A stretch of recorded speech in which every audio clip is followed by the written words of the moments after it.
Join us on the journey this week in New Jersey.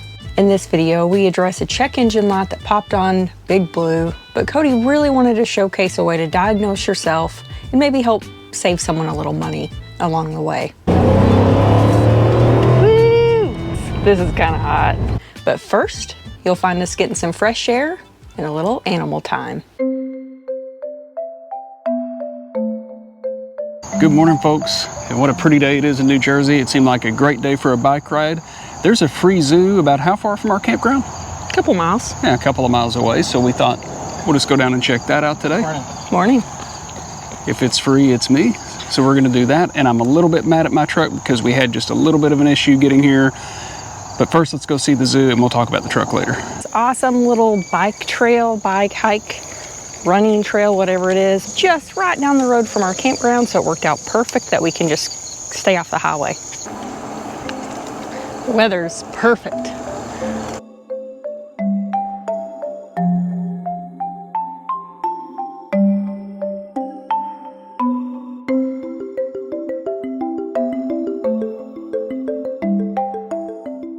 Here at the Cape May Zoo, I'm already happy because we've already got pigs and cows.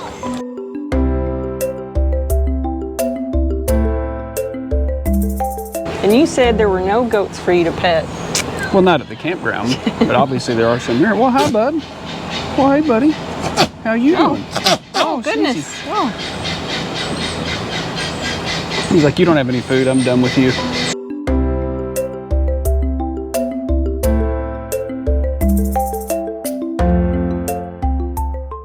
Do you know what day it is? Saturday.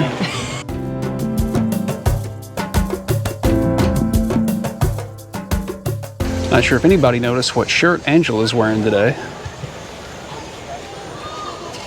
I'm waiting to see a giraffe. Maybe we'll see one. Let's go find one.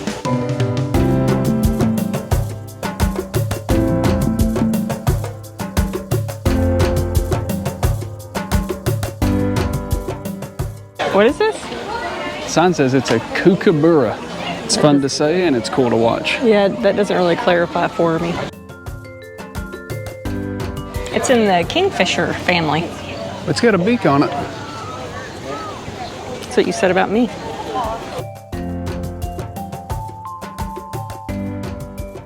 Man, that thing's feet are huge. Also what you said about me.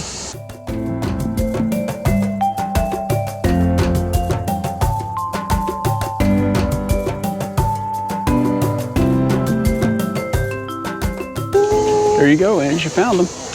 On the giraffe.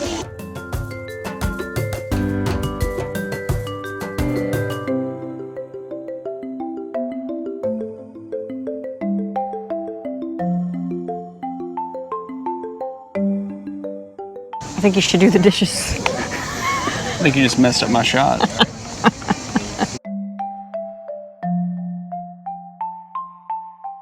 I think the giraffe on the left wants to hang out with the one on the right, and the one on the right's not having it. See, like I'm gonna get real close. Get away from me. I need you to respect my space. For once. I never realized how slanted they were. Why did they not invite the giraffe to the party? I don't know. He was a pain in the neck. Quit leaving your socks all over the floor. Cook me something to eat.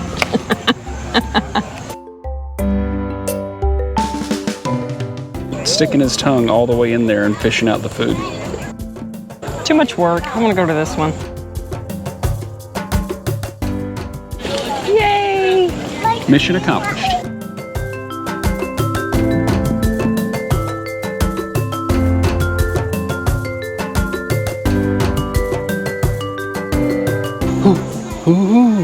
None of them ever call back to me. I've called to every animal in this place except the giraffe because I don't know what they sound like. You probably called him a name.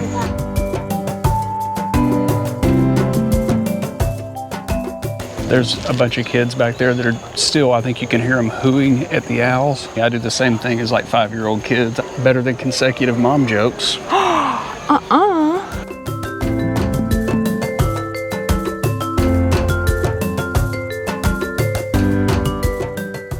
Lick the blueberry juice off my hands. Get my picnic basket.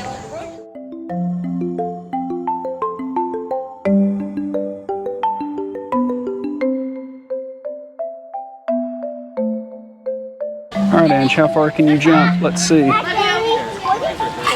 Do it. It's too big. Not very far. 4 feet. That's just sad. 4 feet. You might do better at this one. I have confidence. Yeah, much better showing on the wing spreading event. It's a good reminder, make sure you vote in November. I'm not the guy to tell you who to vote for. I'm just telling you to vote because it is important.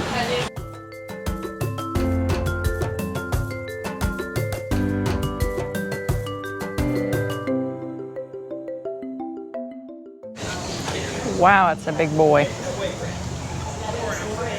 And by the end of next week, he'll be all the way over there on the other side.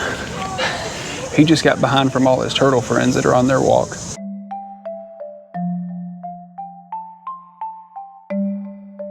What's the rough age on that turtle right there? How would he? 60s? It goes 60s, 60s, 24, 21, 19. Wow. Somewhere these are powerful a lot. Wow. It's at 80% of what they eat. Passes through undigested. Yeah.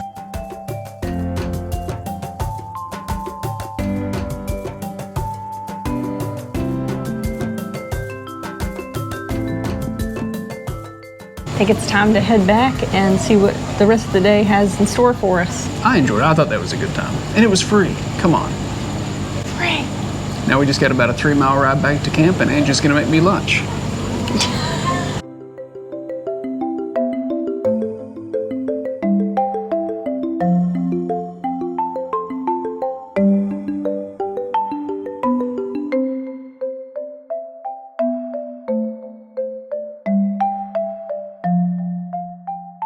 We were pretty spoiled to having this entire lot to ourselves. It has filled in this weekend, being Labor Day weekend.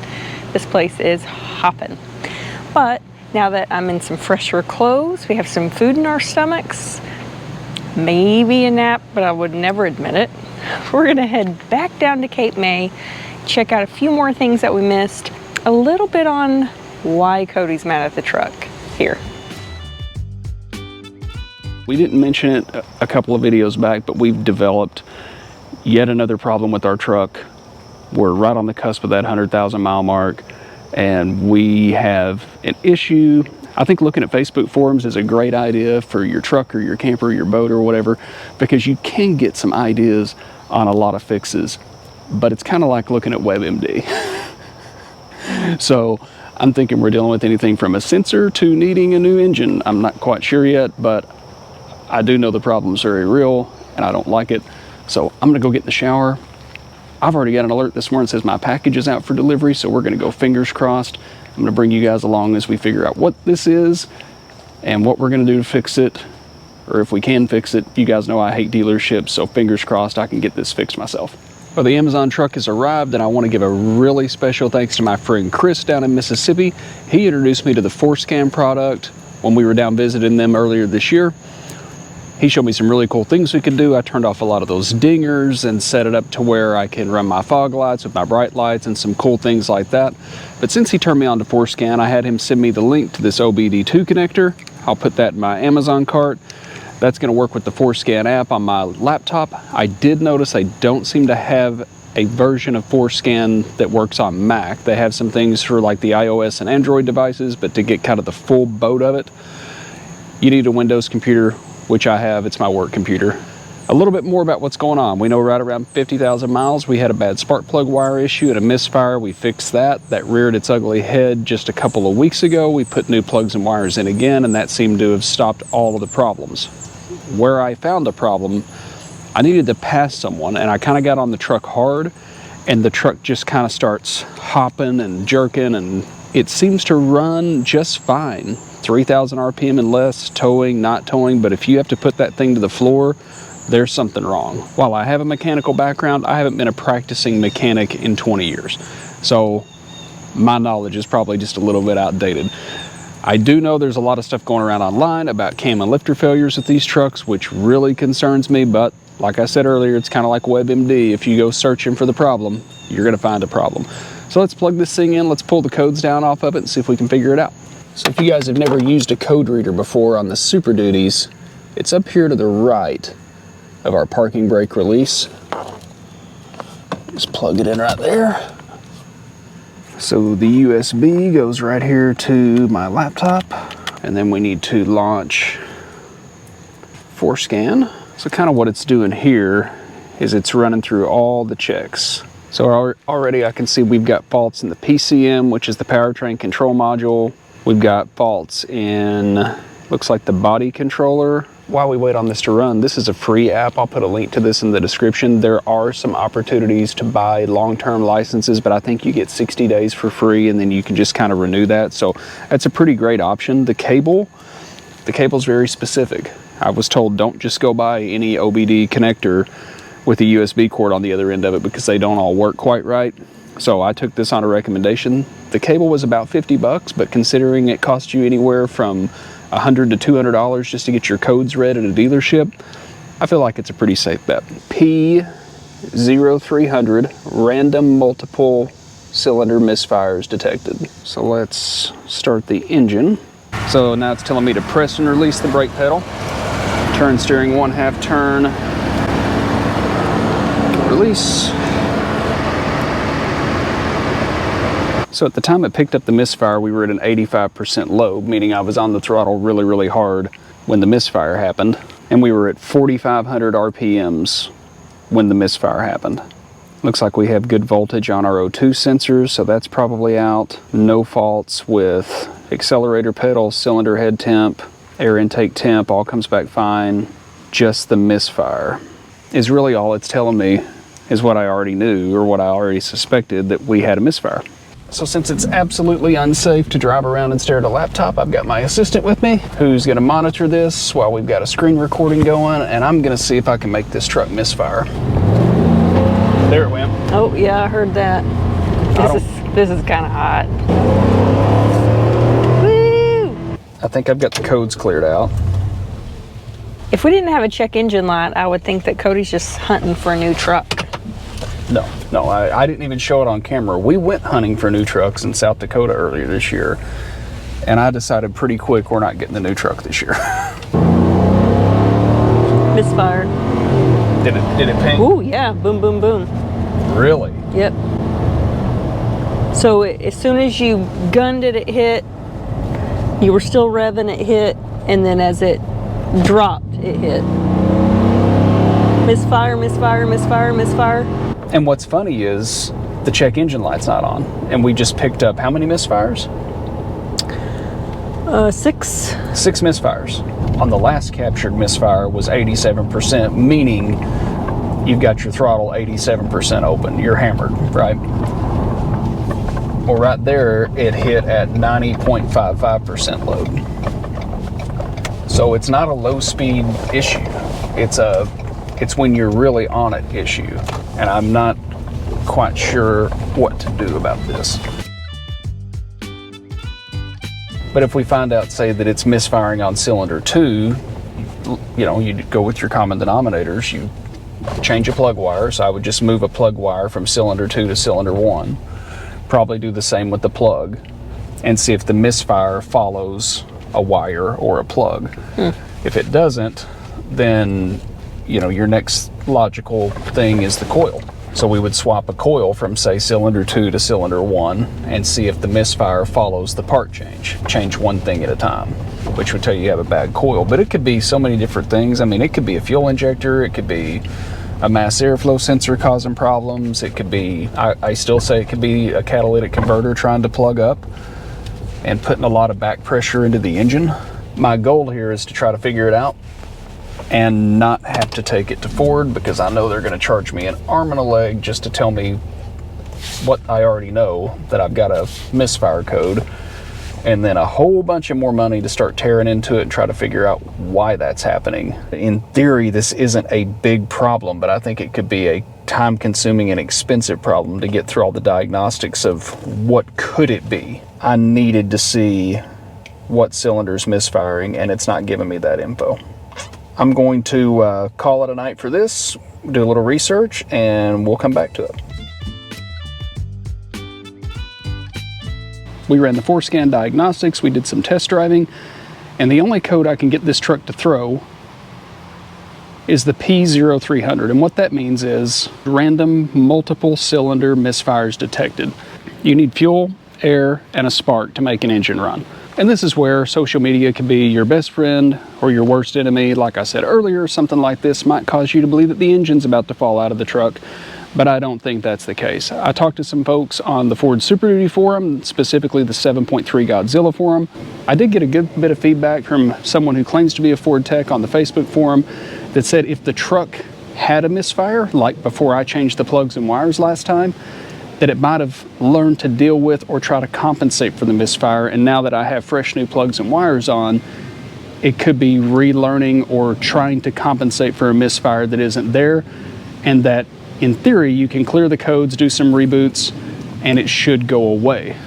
So I did all that yesterday. I did a PCM reboot, cleared all the codes, went for a hard test drive, and couldn't get the light to come back on. The other thing someone mentioned, and this could be a possibility, bad fuel. This all happened on one tank of fuel.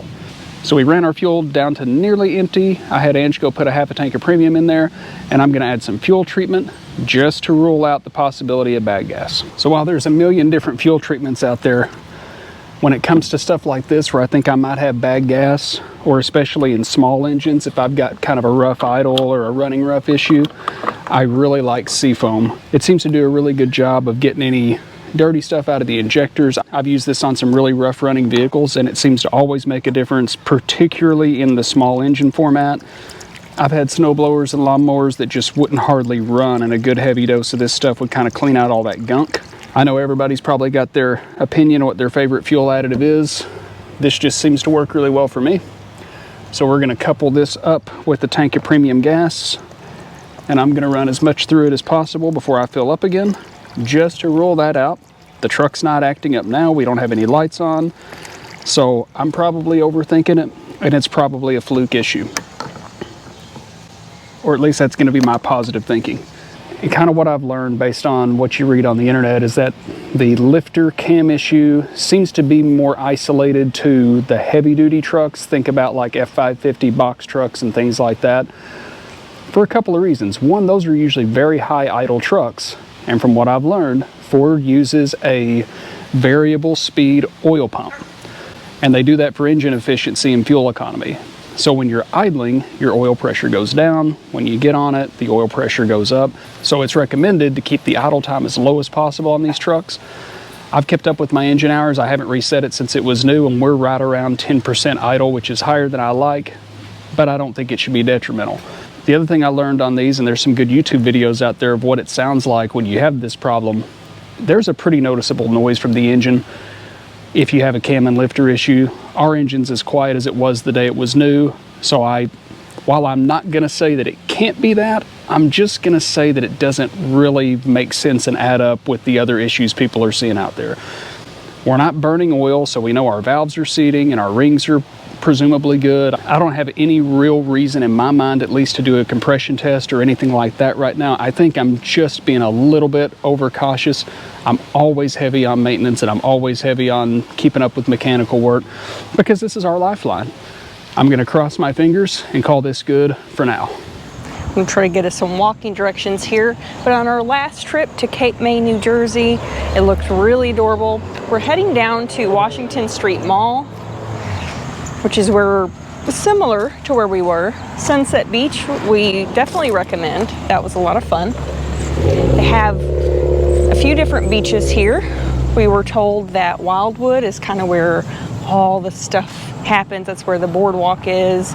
Being Labor Day weekend and the traffic that we saw, we decided no. We also heard that Ocean City Beach is a little quieter. It is also nice, but again, we went with this. I think this is going to be busy as well, but we're on a mission. On our last trip here, we went by and saw some of the painted ladies. There's a lot of them. Beautiful architecture here, but what's neat to me is a lot of them are bed and breakfast.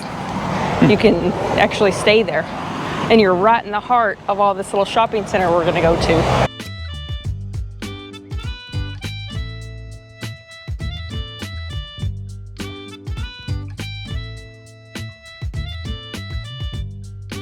We are here for some treasures.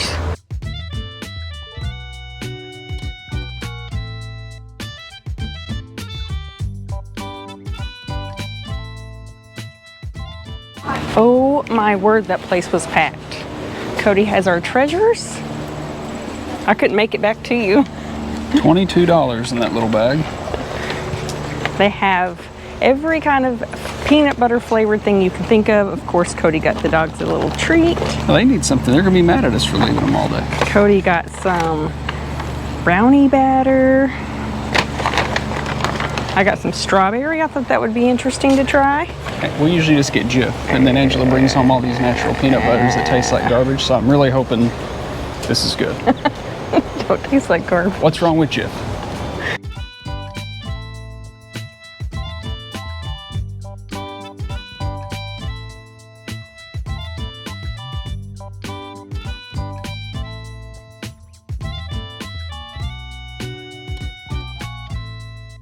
I like to play this game in these downtown areas where I'll walk in these boutiques and look at all the cute clothes, bags, and then I turn around and walk out and I go to a resale shop. We never buy anything. I don't think anybody actually buys anything. Oh, I think people do. I think we're just cheap. The one thing about being on the road, just the two of us, if it's something that I don't think we'll be sharing with anybody, I don't have to worry about double dipping.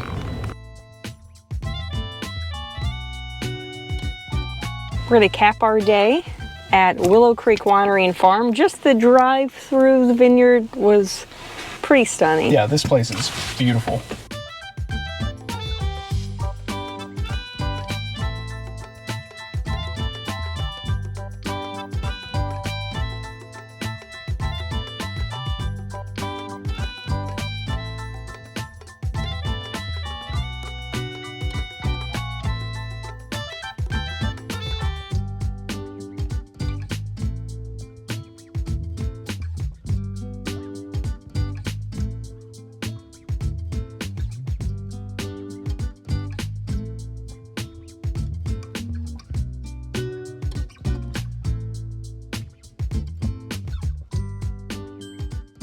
We noticed we had a brake light out on our driver's side, and I wanted to get in here and check it out. Funnily enough, one of you guys mentioned it in a comment on a previous video, so I wanted to get out here today and take a look at it, and lo and behold, everything works perfectly. So I did go ahead and tear this down, thinking I would need to find the light and go get it, and it works fine. You plug it in by itself, you got a tail light, you got a running light, you got a brake light, everything's good. So I'm gonna touch everything up with dielectric grease since I'm in here anyway, and we're just gonna keep an eye on it for now. We definitely have to keep a closer eye on it, but thank you for always having our back, and we will see you on the next one.